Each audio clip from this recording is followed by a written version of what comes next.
In this video we will show you which exercises are scientifically proven to be best for each major part of your glutes. And in the end of the video we will also reveal the one exercise to rule them all, the exercise that has most bang for the buck and exercises all the major parts of your glutes all at once. If you know which part specifically in your glutes needs more growth or more strength, then start taking notes. Hi, my name is Markus, I'm a physical therapist, and if you haven't yet subscribed to our channel, then please do so. We are really grateful for it. The source used in this video is this study here. It's linked in the descriptions. Go check it out if you want more detailed explanations and if you want to see more about the methodology used in the study. The participants of the study were competitive female athletes who had at least 3 months lower body strength training before taking part of this study. Meaning that leg day was definitely on the schedule. Never ever skip leg day unless you're injured, of course. And now I, Markus, am going to boldly generalize the results of this to apply for everyone because I can and also because it aligns with my own observations as a physical therapist and a strength and conditioning coach. Of course, we know the limitations of this study, namely the small study group and lack of diversity in the participants, but there were also strengths, namely various different types of measurements done to identify the muscles and muscle activations. And also these findings align with my experience as a physical therapist. In the study, the subjects were measured with different instruments. They looked at things like ground reaction forces with force plates and also measured glute activations with EMG devices, meaning that they measured the electrical activity of the glute muscles during different exercises. The subjects also had 55 markers placed on them, which were tracked and recorded by 12 3D motion cameras. The researchers then used high-end software to calibrate and calculate and get the results out so that we can bring you this condensed knowledge and you can use it in your training, in your exercises to get. Yes. Now that the introductions are done, let's go through the best exercises for each glute segment.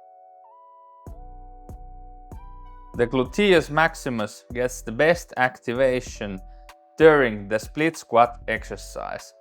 This is the exercise that gives you the best gains.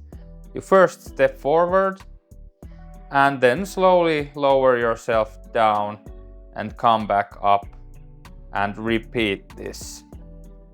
Now comes the key detail on how to make this glute activation top notch.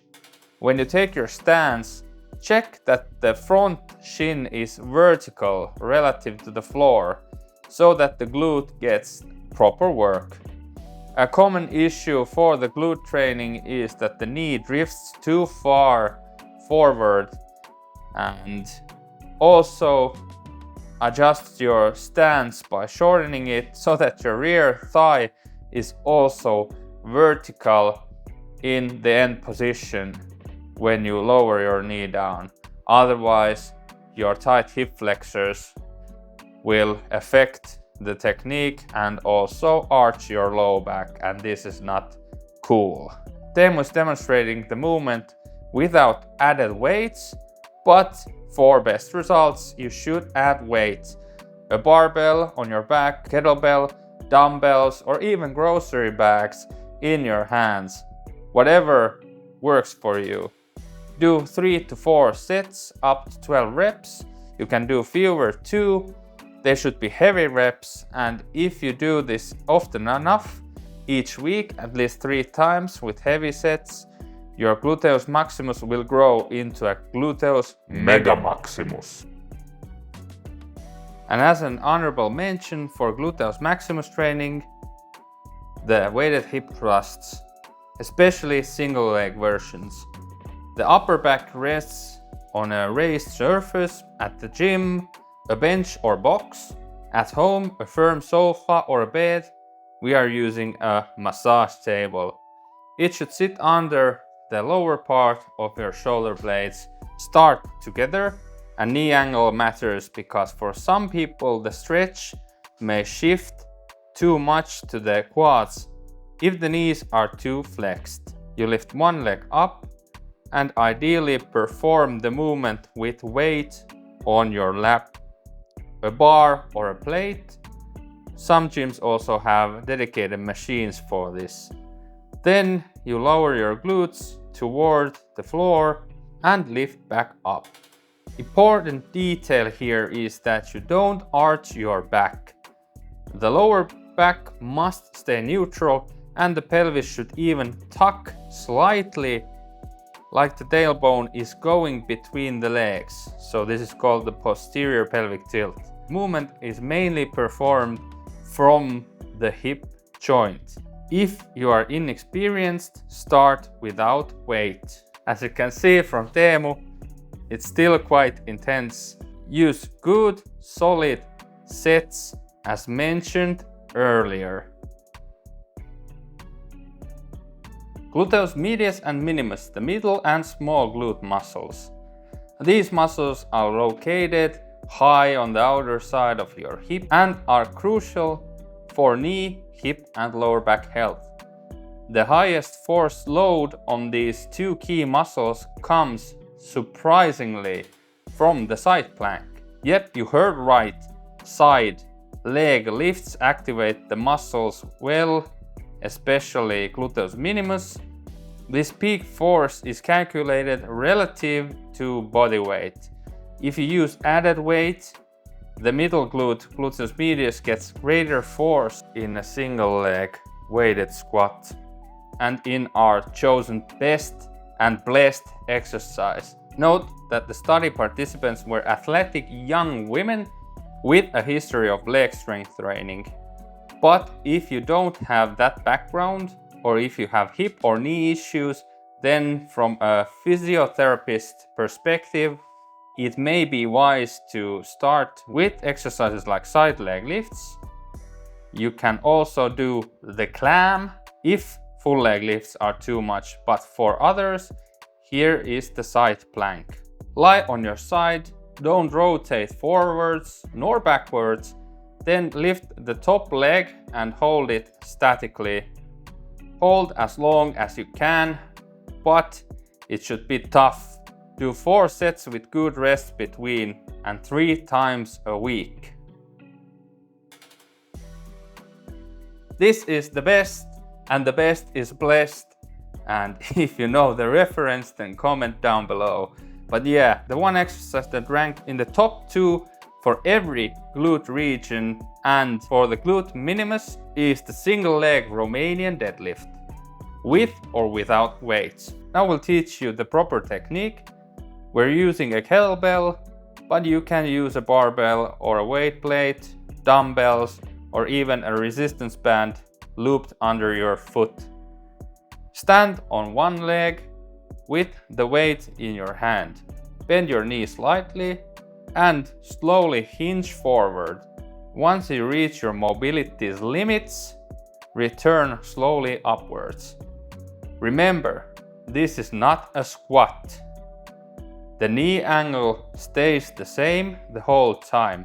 No squatting down. If Teemu shows a squat version, that's incorrect. The movement should come from the hips. Another issue is the pelvis rotating as you hinge forward. Try to keep your hips squared and centered. If you have lower back issues, don't round your back as you go down. A good trick is to lift the non-working leg as high as possible. This helps to keep the back straight. You can also hold the weight only in the opposite hand, like this, which adds instability.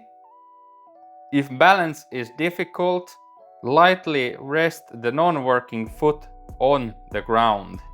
Just remember that doing so changes the nature of the exercise and glute activation pattern. Perform this movement to a burn sensation or a fatigue 3 to 4 sets per side with added weights. Do 6 to 12 reps if you're still a beginner at single leg Romanian deadlifts. Do fewer reps or use lighter weights in the beginning so you don't injure yourself. Slowly progress from there. These were the best exercises according to the study.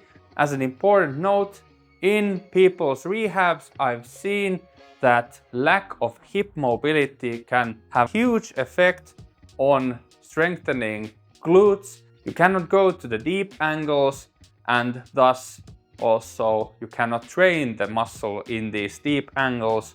So it's good to get your mobility back to your hips, and the best routine for that is in this video, so go check that definitely out. And to summarize this video, if you want to develop your gluteus maximus muscle, then do the split squat exercise. If you want to develop your gluteus minimus and medius, do side planks. And if you had to choose only one glute exercise, do the single leg Romanian deadlift.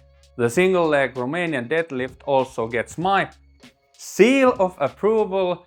It's really good and excellent, and in physical therapy rehabs it's also excellent for knee problems, for hip issues, for lower back problems.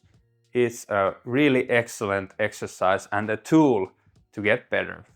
Remember to increase the weights as your glutes get stronger so that you can progress the glute growth and strengthening. But if you cannot increase the weights, then increase the sets or increase the reps in a certain set. This is also a way to get progression. And remember to subscribe to the channel, check out the hip mobility video. We will see you there. Bye.